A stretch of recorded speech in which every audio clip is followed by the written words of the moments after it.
Magsitayo ang lahat, mangyari lamang po na huwag na tayong umalis sa ating mga upuan at humarap sa main door para sa pagbabasbas ng palaspas.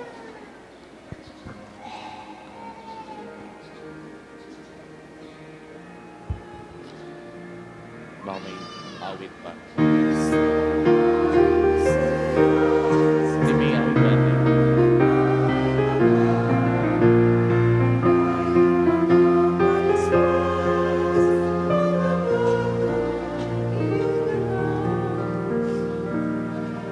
Sa ngalan ng Ama, ng Anak at ng Espiritu Santo, Amen. sumainyo ang Panginoon. At sumayo rin.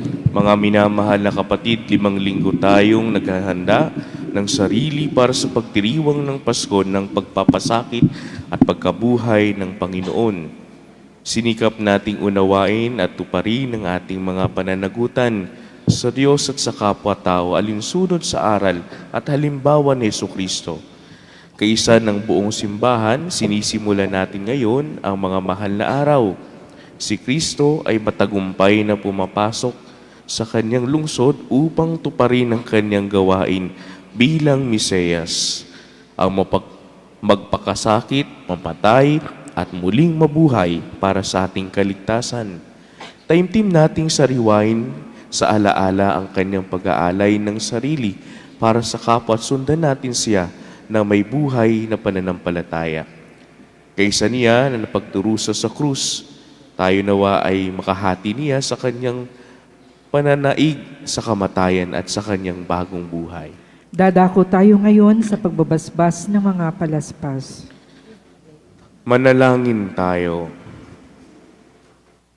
Ama naming makapangyarihan, ang mga palaspas na ito ay iyong pagpalain.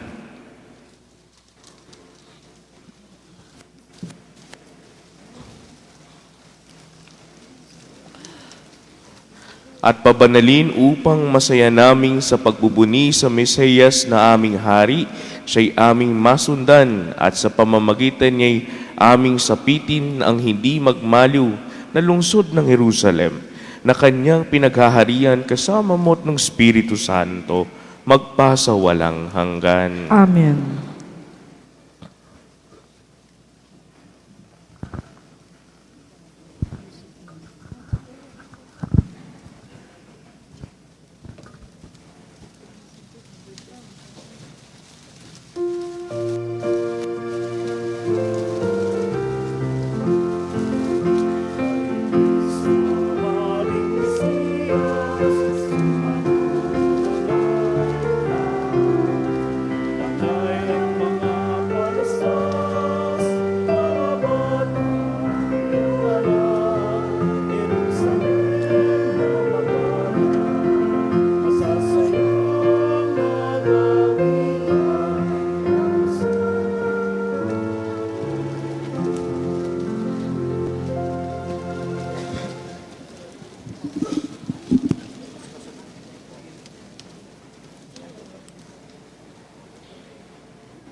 Sumainyo ang Panginoon. At sumayo rin.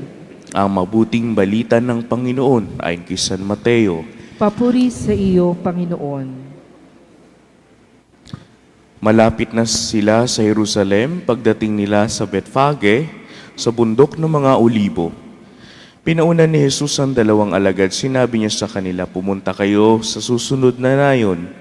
Makikita ninyo roon ang isang inahing asno na nakatali kasama ang kanyang bisiro.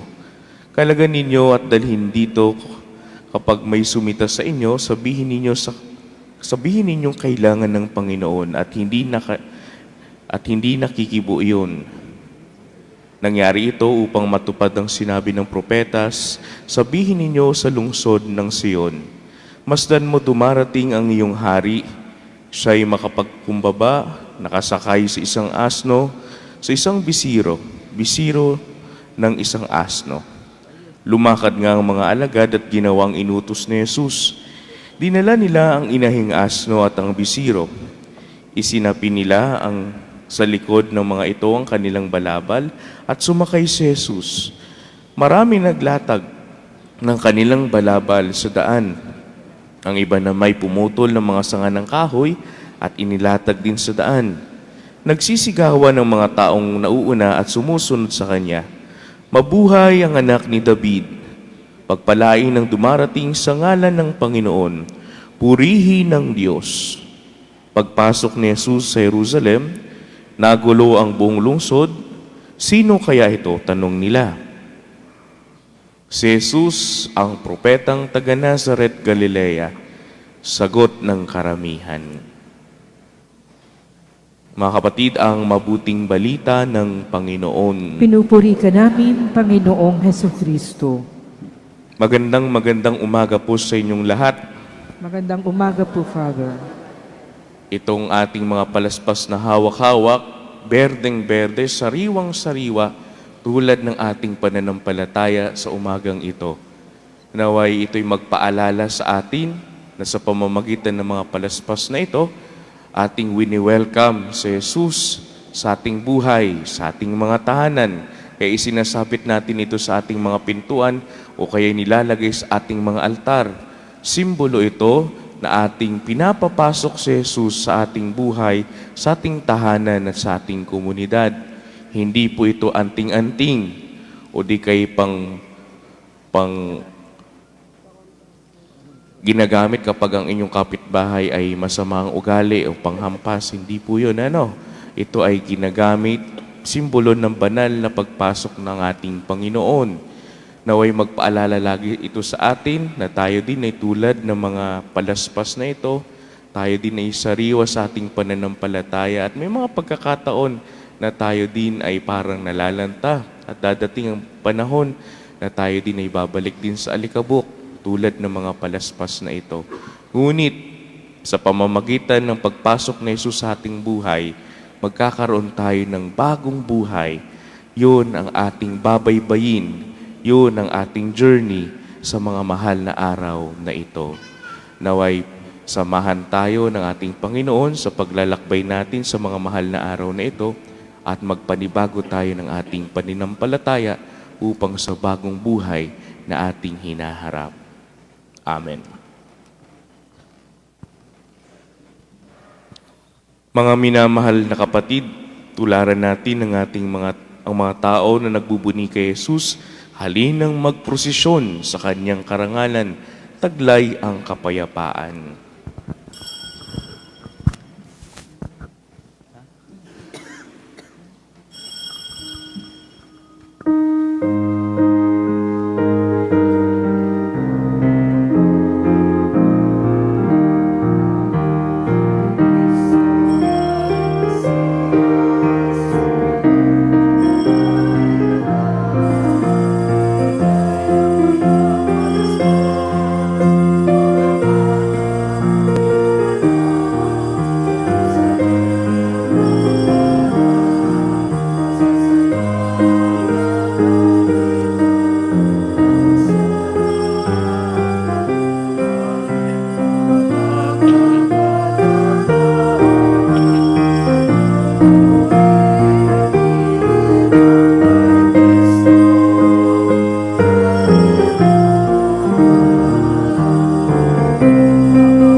Manalangin tayo. Ama naming makapangyarihan, ginawa mong halimbawa, dapat tularan ng tagapagligtas naming naging di iba sa amin. Para sa krus namin ay akuin, pagindapatin mong sa pagdiriwang ay aming kamtin ang kanyang ulirang pagkamatiisin at pakikisalo sa pagkabuhay niyang magniningning. Sa pananampalataya niya kasama ng Espiritu Santo, magpasawalang hanggan. Amen.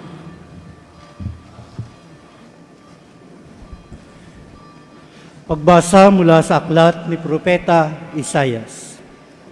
Ang makapangyarihang Panginoon na nagturo sa akin ng sasabihin ko para tulungan ang mahihina. Tuwing umagay kanyang binubuksan ang aking pandinig. Nananabik akong malaman kung ano ang ituturo niya sa akin. Binigyan niya ako ng pangunawa. Hindi ako naghimagsik ni tumalikod sa kanya. Hindi ako tumutol nung bugbugin nila ako. Hindi ako kumibo nung ako'y kanilang insultuhin. Pinabayaan ko silang bunutin ang buhok at balbas. Gayon din ang luran nila ako sa muka. Ang mga padustang ginawa nila'y di ko pinapansin, pagkat ang makapangyarihang Panginoon ang tumutulong sa akin.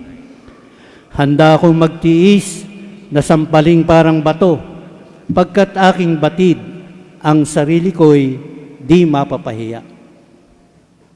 Ang salita ng Diyos. Salamat sa Diyos.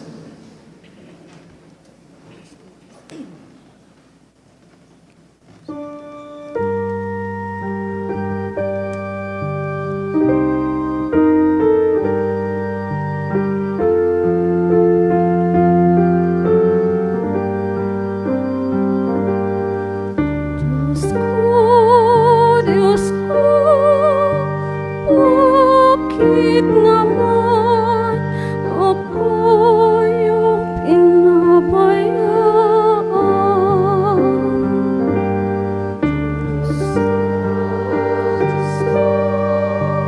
Bakit naman ako yung pinabayaan?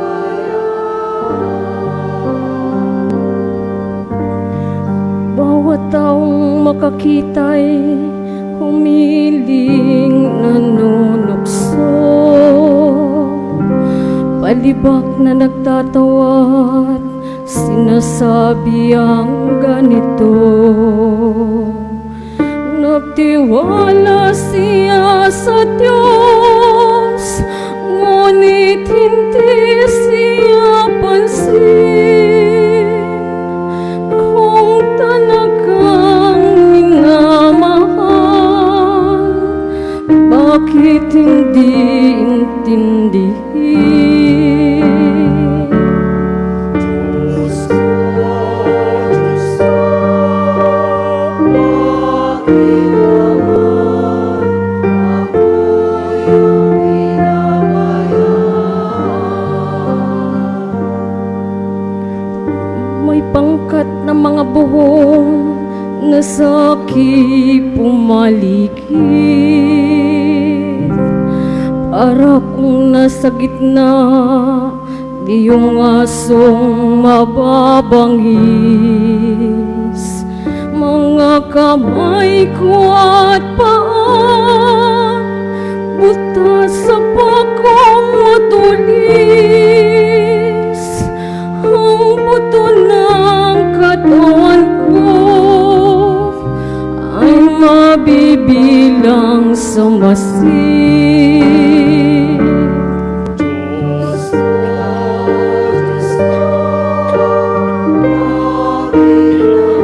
naman ako yung pinabayaan? Pinaghati-hati nila ang damit ko sa katawan. Ang hinubad na tunikay dinaan sa sapalaran. Huwag mo akong ulilahin, huwag talikdan, Panginoon.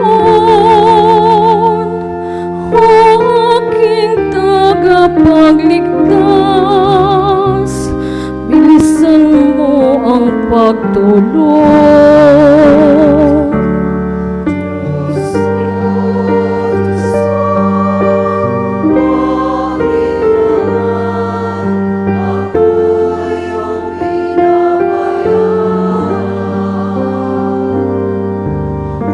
Ang lahat ng ginawa mo'y ihahayag ko sa lahat.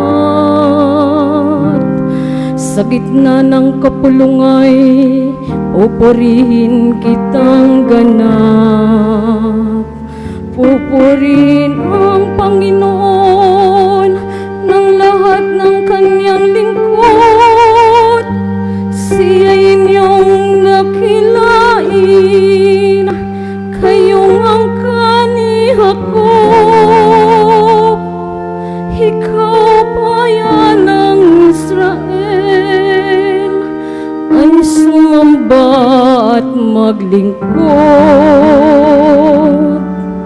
Diyos ko, Diyos ko, bakit naman ako yung pinabayaan?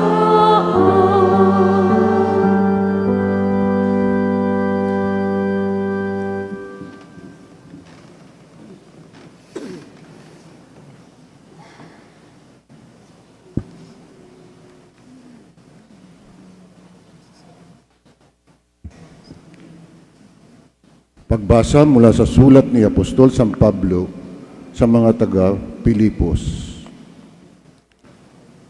Si Kristo Jesus, bagamat siya'y Diyos, ay hindi nagpilit na manatiling kapantay ng Diyos.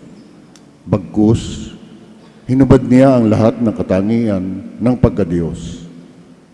Nagkatawang tao at namuhay na isang alipin. Nang maging tao, siya'y nagpakababa at naging masunurin hanggang kamatayan. Oo, hanggang kamatayan sa krus. Kaya naman, siya'y itinampok ng Diyos at binigyan ng pangalang higit sa lahat ng pangalan. Ano pat ang lahat ng nilalang na nasa langit, nasa lupa, at nasa ilalim ng lupa ay maninikluhod at sasamba sa Kanya. At ipapahayag ng lahat na si Hesukristo ang Panginoon sa ikararangal ng Diyos Ama. Ang salita ng Diyos. Salamat sa Diyos.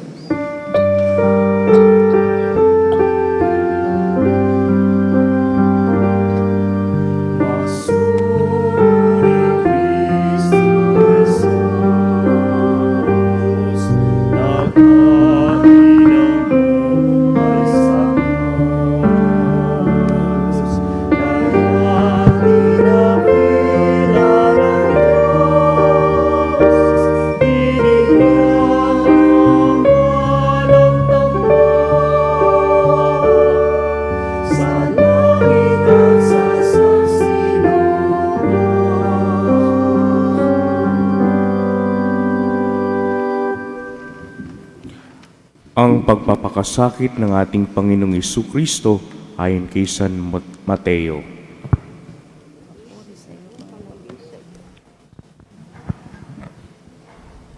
Noong panahong iyon, iniharap ni Jesus sa gobernador. Ikaw ba ang hari ng mga Hudiyo? Tanong sa kanya ng gobernador. Sumagot si Jesus. Kayo na ang nagsasabi. Ngunit nang paratangan siya ng mga punong saserdote at ng matatanda ng bayan, hindi na siya sumagot. Kaya't sinabi sa kanya ni Pilato,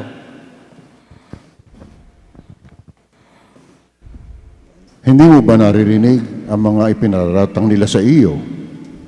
ngunit hindi sumagot si Jesus, gaputok man. Kaya't nagtaka ang gobernador. Tuwing pista ng Paskwa, kinagaulian ng gobernador ang magpalaya ng isang bilanggo. Sino mang mahiling ng taong bayan. Noon ay may isang kilalang bilanggo na nagngangalang Barabas.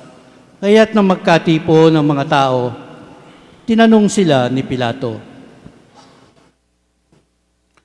Sino ang ibig ninyong palayain ko?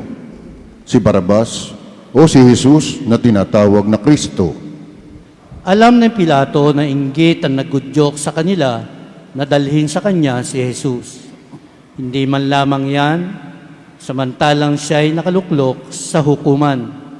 Nagpasabi sa kanya ang kanyang asawa, Huwag kang makialam sa taong iyan na walang kasalanan, sapagkat kagabi pinahirapan ako ng aking panaginip tungkol sa kanya.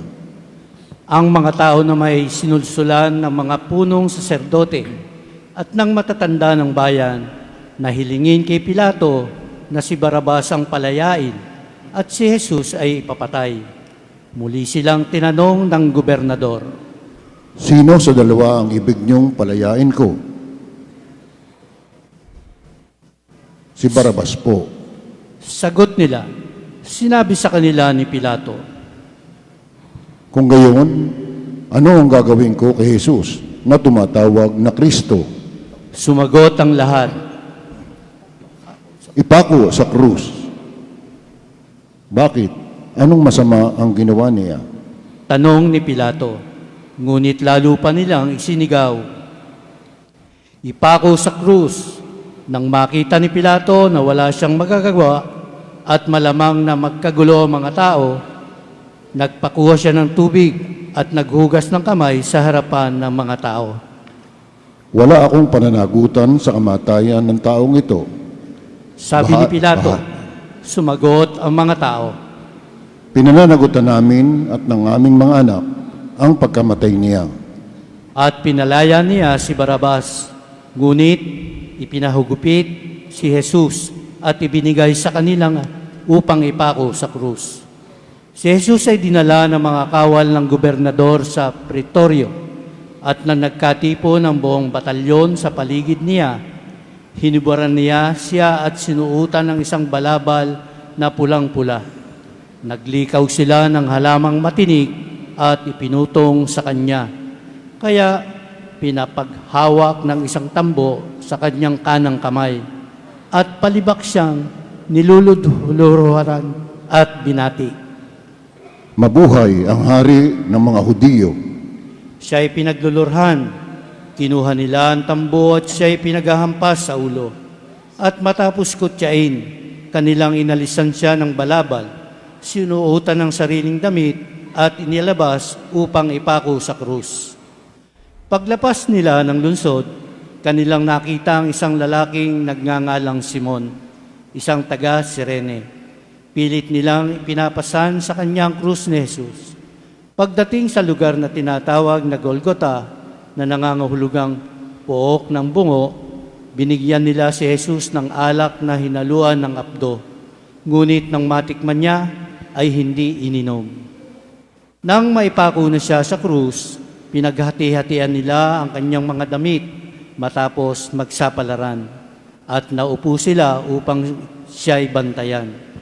Nakasulat sa kanyang ulunan ang sakdal laban sa kanya. Ito'y si Jesus, ang hari ng mga Hudiyo.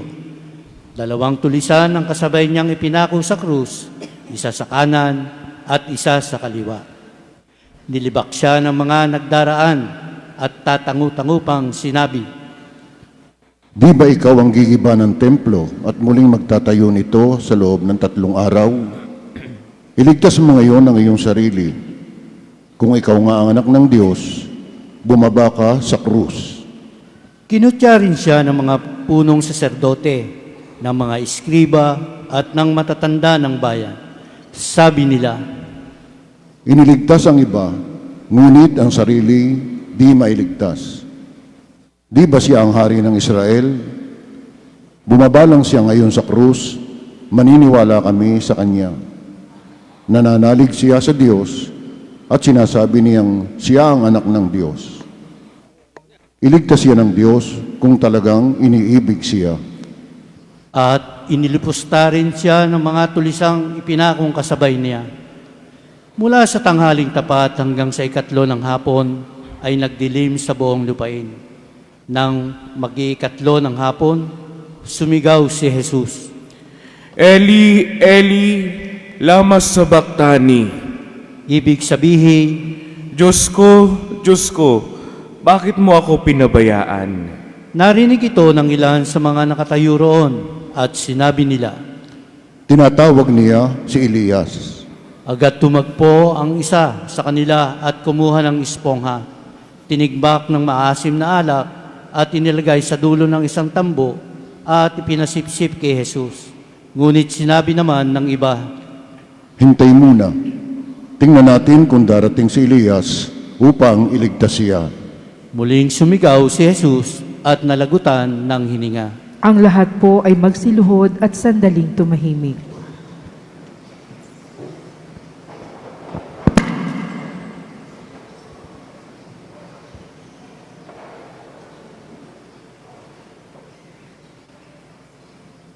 Magsitayo po ang lahat.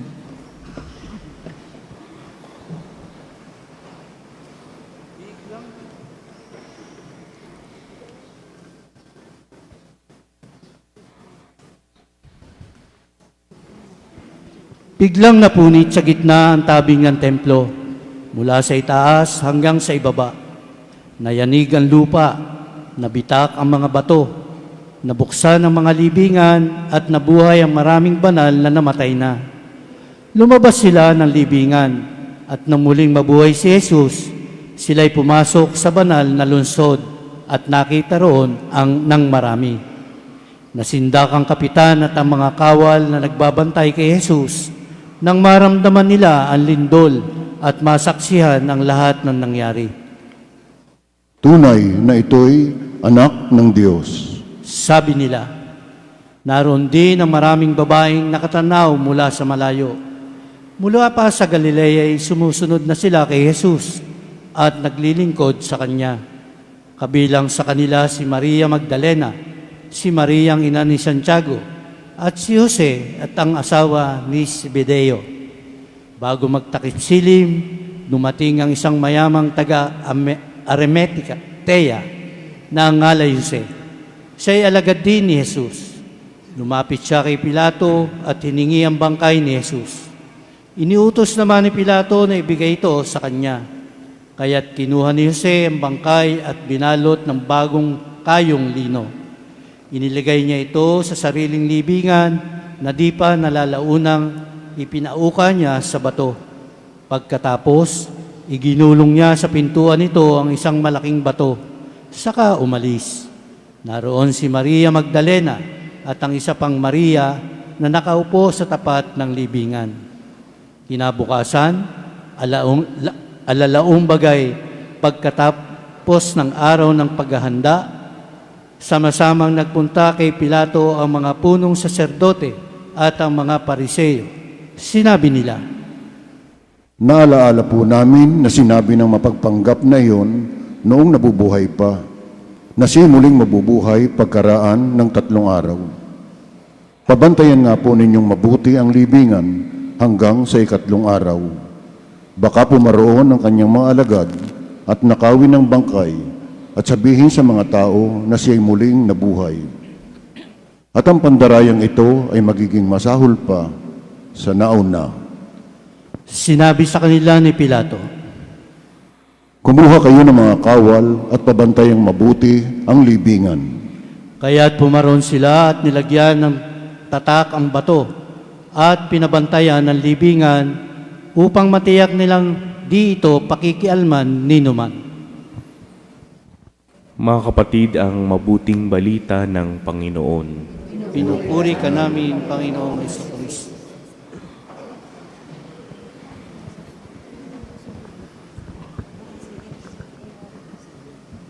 Mga minamahal kong kapatid kay Kristo, ngayong linggo ng Palaspas, sabay-sabay nating ginugunita ang maringal na pagpasok ni Jesus sa Jerusalem. Hawak natin ng mga palaspas, sumisigaw ng hosana, purihin ng dumarating sa ngalan ng Panginoon. Isang tagpo ng kagalakan ng pag-asa at ng pananabik.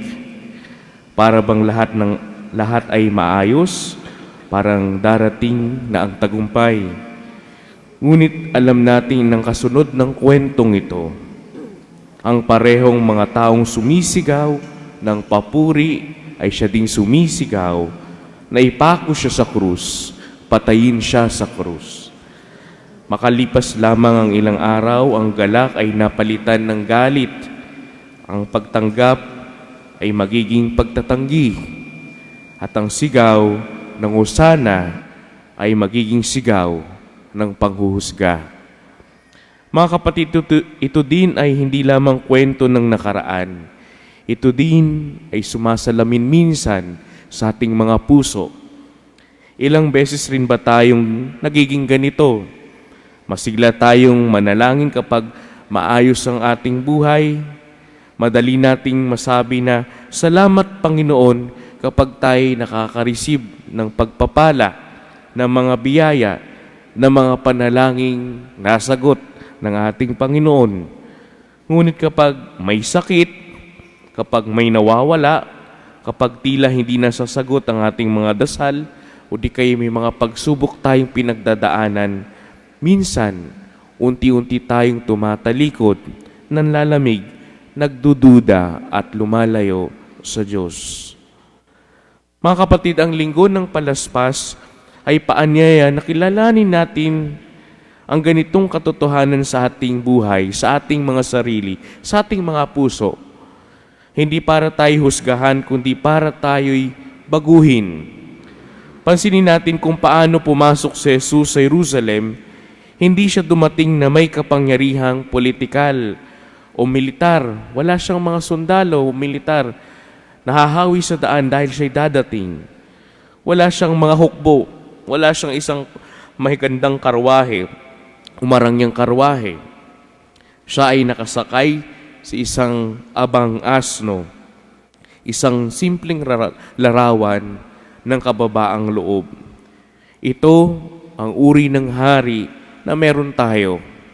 Hindi siya hari na nangingibabaw sa pamamagitan ng lakas o di kaya kotse na merong payong. Hindi siya hari, kundi isang hari na walang ginawa kundi hanapin ang nawawala, busugin ng mga nagugutom, hari na nagpapagaling at hari na naglilingkod sa mga aba. Hindi siya hari na naghahari sa takot, kundi hari na nagmamahal hanggang sa wakas. Hanggang sa kamatayan sa krus, ipinapakita niya ang pagmamahal niya bilang ating hari. Mga kapatid, tanungin natin ang ating sarili. Kapag si Jesus ay dumarating sa ating buhay, sa ating puso, sa ating tao, sa pagkatao at sa ating tahanan, sa ating mga trabaho, sa ating pakikipagrelasyon sa Kanya, tinatanggap natin siyang bilang ganitong uri ng hari. O baka merong ibang naghahari sa ating puso. O baka mas gusto natin ang isang hari na sumusunod sa ating kagustuhan, sa ating mga gusto lang na ipinagdadasal at mangyari sa ating buhay. Isang Jesus na nagbibigay agad ng sagot, nag-aalis ng problema, ng sakit, at umaayon sa ating mga personal na plano. Dahil ang totoo, ang pagsunod kay Kristo ay hindi lamang tungkol sa kaginhawaan, sa mga pagpapala, sa mga blessing. Ito'y landas ng pagtitiwala. Kahit hindi natin lubos na nauunawaan, ito'y landas ng katapatan. Kahit mahirap, ito ay landas ng pag-ibig kahit may kapalit na sakripisyo. Ang mga palaspas na hawak natin ngayon ay simbolo ng ating pananampalataya. Ngunit ang tanong, hanggang kailan mananatili itong buhay? Madalas ang ating pananampalataya parang palaspas rin, berde sa simula, ngunit unti-unting natutuyo kung hindi inaalagaan. Kapag hindi ito pinapalalim sa panalangin, sa pakikinig sa salita ng Diyos at paggawa ng kabutihan at pagsasabuhay ng mga sinasabi ni Jesus, ito'y nagiging panlabas na tradisyon na lamang. Kaya ngayong araw inaanyayahan tayo ng simbahan na gawin ng totoo ang ating hosana. Hindi lamang ito sigaw ng labi, kundi ito'y sigaw ng ating buhay, ng uri ng ating pamumuhay, ng pagsusumikap na ipakita ang ating hosana sa ating pang-araw-araw na buhay. Sabihin natin hosana sa pamamagitan ng pagpapatawad sa mga taong nagkasakit sa atin. Sabihin natin ang hosana sa pamamagitan ng pagtulong sa mga nangangailangan, lalong-lalo na sa panahon ng krisis at kahit walang nakakakita. Sabihin natin ang ating hosana sa pamamagitan ng pananatiling tapat sa Diyos sa gitna ng mga pagsubok na ating pinagdaraanan. Mga kapatid, ang linggo ng palaspas ay hindi nagtatapos sa kagalakan. Ito ay simula sa isang mas malalim nating paglalakbay, ang paglalakbay sa Semana Santa, mga mahal na araw.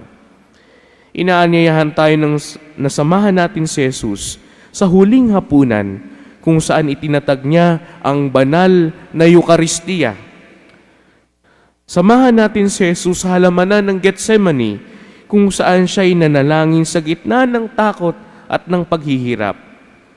Samahan natin si Jesus sa kanyang pagpapakasakit kung saan naranasan niya ang pagtataksil, pagtatanggi ng mga minamahal niya at higit sa lahat ang kanyang pagdurusa.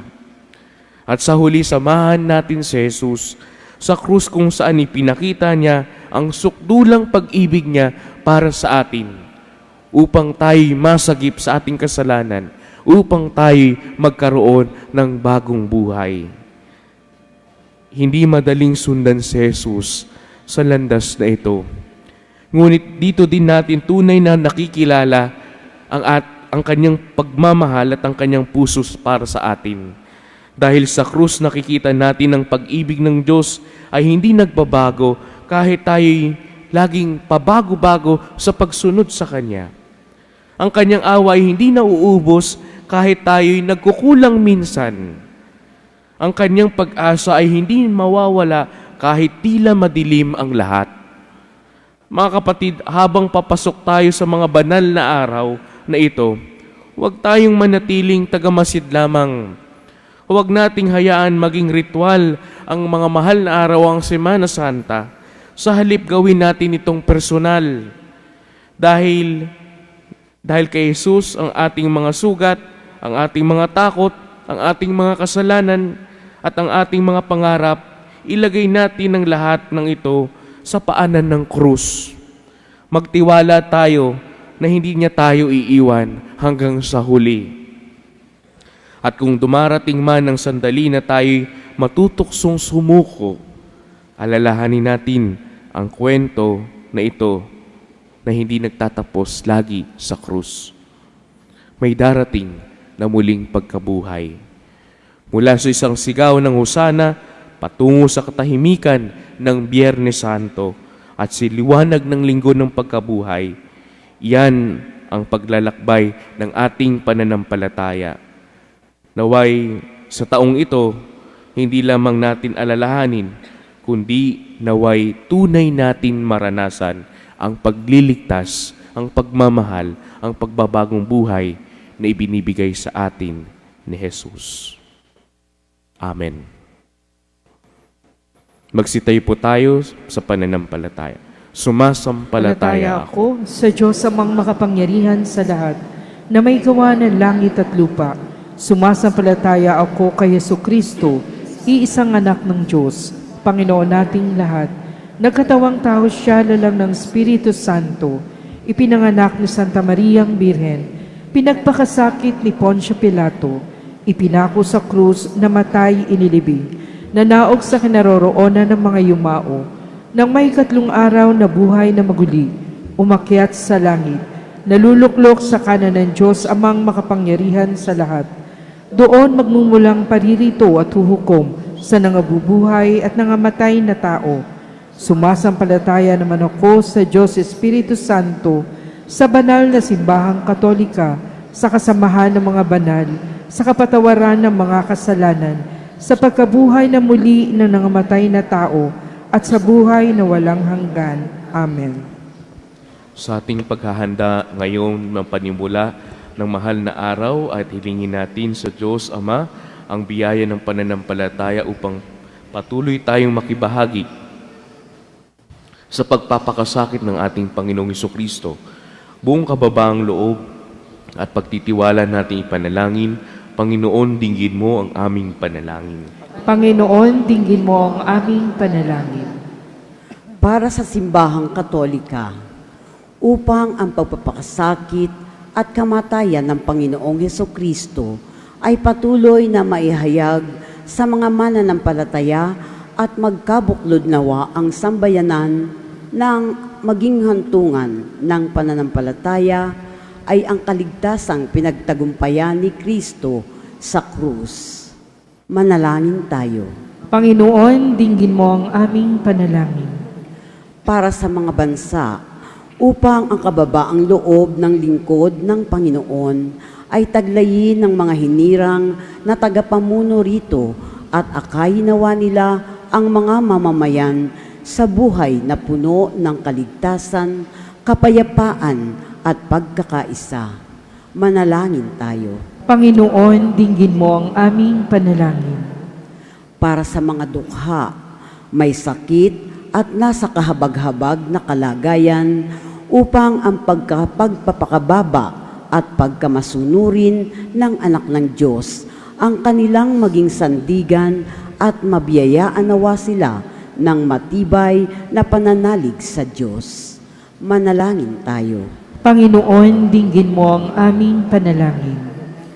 Para sa ating parokya at pamayanan, upang ang hirap at sakit ng Mesiyas ay mayakap nawa natin bilang bahagi ng ating pananampalataya at maibigay nawa natin ang ating sarili sa pagtitika at pagpapakasakit. Manalangin tayo. Panginoon, dinggin mo ang aming panalangin. O Diyos na aming Ama, dinggin mo po ninyo ang aming mga pagsusumamo sa pamamagitan ni Jesucristo, kasama ng Espiritu Santo, magpasawalang hanggan. Amen.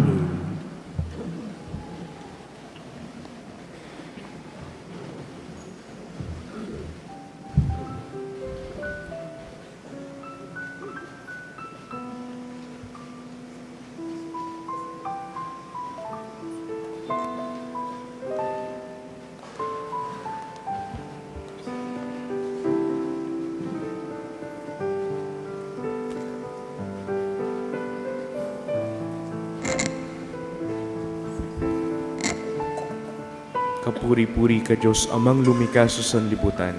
Sa iyong kagandahang loob, narito aming maiaalay. Mula sa lupa at bunga ng aming paggawa, ang tinapay na ito'y para maging pagkain nagbibigay buhay. Kapuri-puri ang poong may kapal, ngayon at kailanman.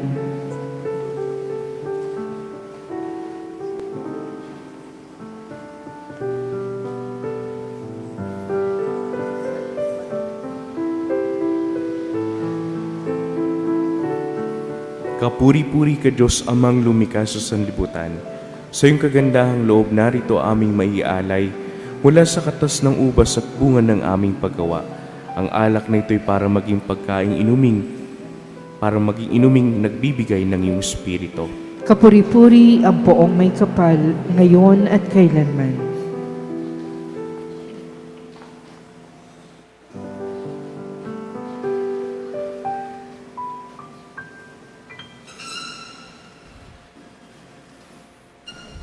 Manalangin kayo mga kapatid upang ang paghahain natin ay kalugdan ng Diyos amang makapangyarihan. Tanggapin nawa ng Panginoon itong paghahain sa iyong mga kamay, sa kapurihan niya at karangalan sa ating kapakinabangan at sa buong sambayanan niyang banal. Ama naming lumikha, pakundangan sa pagpapakasakit ng iyong bugtong na anak. Sumasa amin nawa ang iyong pagpapaunlak na di nakakamit ng tanan ng aming pagganap, kundi sa paghahain minsan lamang para sa lahat, na mula sa iyo'y pakikinabang namin ay tinatanggap sa pamamagitan ni Jesucristo kasama ng Espiritu Santo, magpasawalang hanggan. Amen. Sumainyo ang Panginoon. At sumayo. Itaas sa Diyos ang inyong puso at diwa. Itinaas na namin sa Panginoon. Pasalamatan natin ang Panginoong ating Diyos. Marapat na siya ay pasalamatan. Ama naming makapangyarihan, tunay ngang marapat na ikaw ay aming pasalamatan sa pamamagitan ni Jesucristo na aming Panginoon. Wala siyang kasalanan, ngunit inaring salarin sa pagmamalasakit niyang kami palayain. Sa kamatayan kinasuungan namin, kaya't namatay siya upang kami buhayin. Kaya kaisa ng mga anghel na nagsisiawit ng papuri sa iyo nang walang humpay sa kalangitan, kami nagbubuni sa iyong kadakilaan.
Ama naming banal, ikaw ang bukal ng tanang kabanalan, kahit sa pamamagitan ng iyong Espiritu.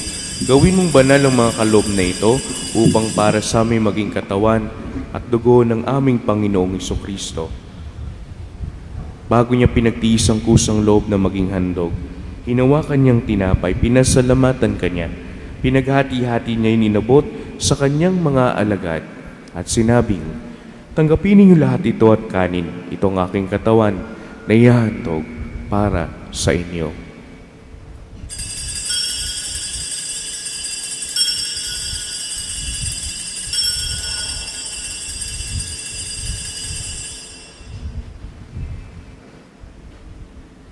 Kaya hindi naman na matapos ang hapunan, hinawakan niyang kalis, muli kanyang pinasalamatan, inabot ang kalis sa kanyang mga alagad at sinabing, "Tanggapin ninyo lahat ito at inumin itong kalis ng aking dugo, ng bago't walang hanggang tipan. Ang aking dugo na ibubuhos para sa inyo at para sa lahat, sa kapagpapatawad ng mga kasalanan. Gawin ninyo ito sa pag-alaala sa akin."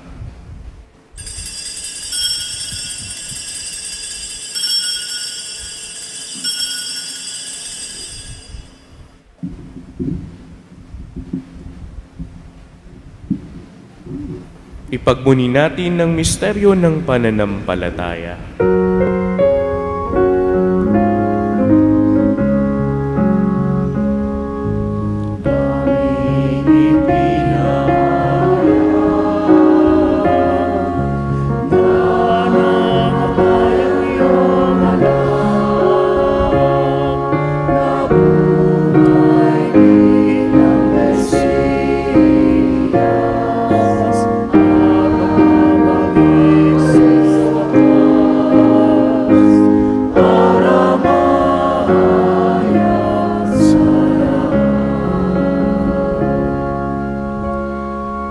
Ama, ginagawa namin ngayon ang pag-alaala sa pagkamatay at muling pagkabuhay ng iyong anak.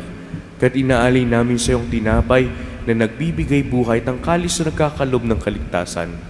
Kami nagpapasalamat dahil kami iyong minarapat na tumayo sa harap mo para maglingkod sa iyo.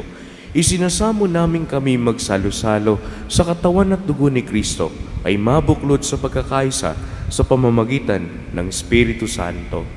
Ama, lingapin mong simbahang laganap sa buong daigdig. Puspusin mo kami sa pag-ibig kay San Leon na aming Papa, ni Gilbert na aming Arsobispo at ng Tanang Kaparian. Alalahanin mo rin ang mga kapatid naming nahimlay na may pag-asang sila'y muling mabubuhay. gayon din ang lahat ng mga pumanaw. Kaawa mo sila't patuloyin sa iyong kaliwanagan. Kawan pagindapating kaming lahat na makasalo sa iyong buhay na walang wakas. Kaysa ng mahal na Birheng Maria na ina ng Diyos, ng kabiyak ng kanyang puso si San Jose, kaysa ng mga apostol at lahat ng mga banal na namuhay dito sa daigdig ng kalugod-lugod sa iyo. May pagdiwang nawa namin ang pagpupuri sa kararangal mo sa pamamagitan ng iyong anak na aming Panginoong Hesukristo.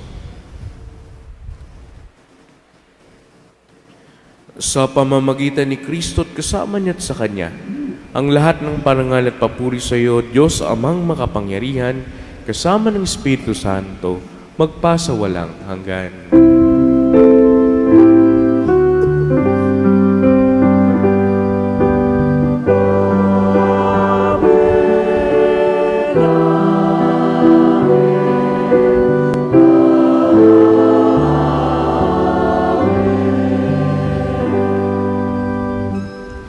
Sa tagubiling na nakakagaling na utos sa turo ni Jesus sa Panginoon nating Diyos, ipahayag natin ng lakas loob.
Hinihiling namin kami adya sa lahat na masama.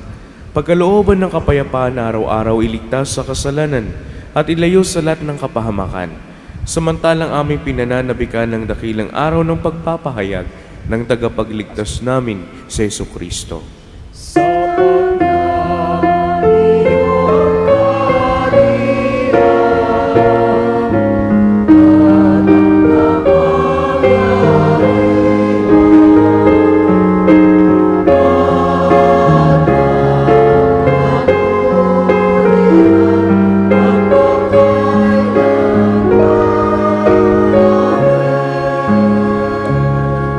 Panginoong Jesucristo, sinabi mo sa mga apostol, kapayapaan ang iniiwan ko sa inyo, ang aking kapayapaan ang binibigay ko sa inyo.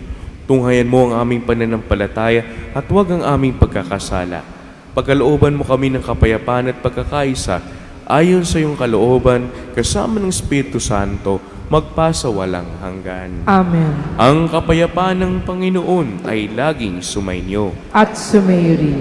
Magbigayin kayo ng kapayapaan sa isa't isa.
Mga kapatid, ito ang kordero ng Diyos.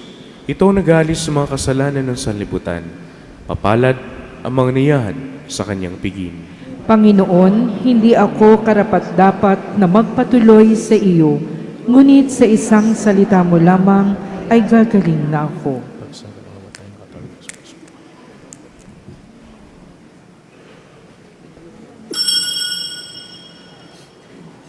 Ang ikalawang koleksyon po ay alay natin sa mga may sakit at retiradong pari na nasa St. Joseph Seminary.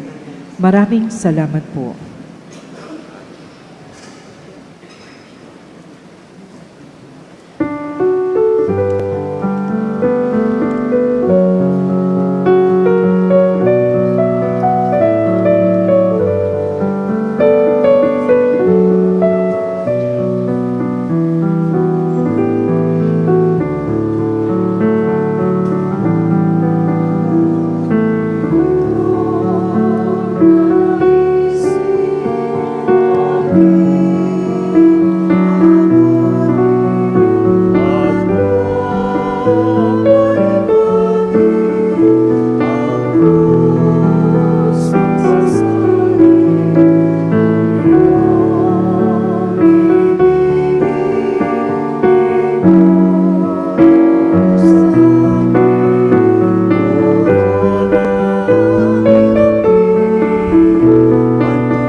Manalangin tayo.